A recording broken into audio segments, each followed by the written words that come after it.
আর এইরকম ঠাটার মধ্যে যেহেতু দাঁড়ানোর সাহস আমার হয়েছে, এর মানে আমি ঠাটা ডরাই না, বুঝছো তো? আচ্ছা আমার কত কথা দিয়ে কোন এমপি এই ঠাটার মধ্যে দাঁড়াইব কো? আরে তোমরা চেয়ারম্যানে ডরাইয়া নিচে দাঁড়াই রয়েছে, উঠে না। বাচ্চা যে মইরানি যায় তার কথা হলে আর মরলে এমপিটা মরক। ঠিক আছে দিদি, আশীর্বাদ রইল। আর ছেলে মেয়েরে পড়াইও, হ্যাঁ? তাইলে আমার কষ্টটা আমার কাজে লাগবে। আর তোমাদের পর্যটন নগরী বানানোর জন্য যা যা লাগে আমি করে দিতেছি। তোমাদের প্রতি অনেক বেশি কৃতজ্ঞতা রইল। আর হেলাল প্রোগ্রাম দিয়ে শিডিউল করো, করে এইটা দেও, যে এইটা নাইলে আরেকদিন পিছাই দাও। ওকে।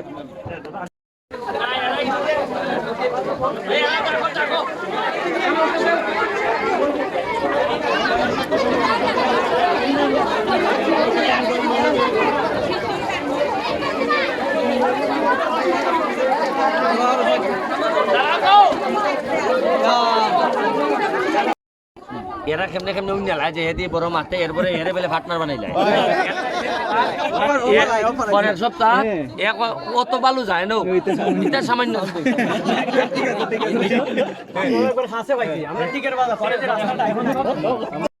এরা খাওয়াই ভাই, আমি জায়গা দেখো জায়গা আমি মাঠ নাই মাঠ নাই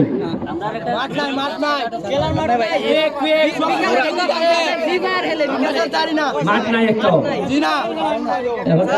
মাঠের ব্যবস্থা করে দিন। যদি পয়সা লাগে কিতা লাগে আমি সব করে দিন, আপনার যা লাগে।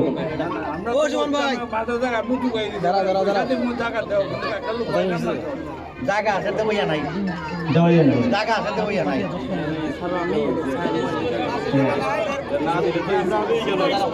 আচ্ছা এটা আমি দায়িত্ব দিয়ে গেলাম, তারা যেহেতু করবা এবং আমার সরকারি ভাবে সব সাহায্য আমি করে দিব। ঠিক আছে, thank you thank you. Suman ভাই আমার একটা অনুরোধ, আমার 1 নং ইউনিয়নের 2 নম্বর রাস্তাটা একটু দেখবেন ভিডিও।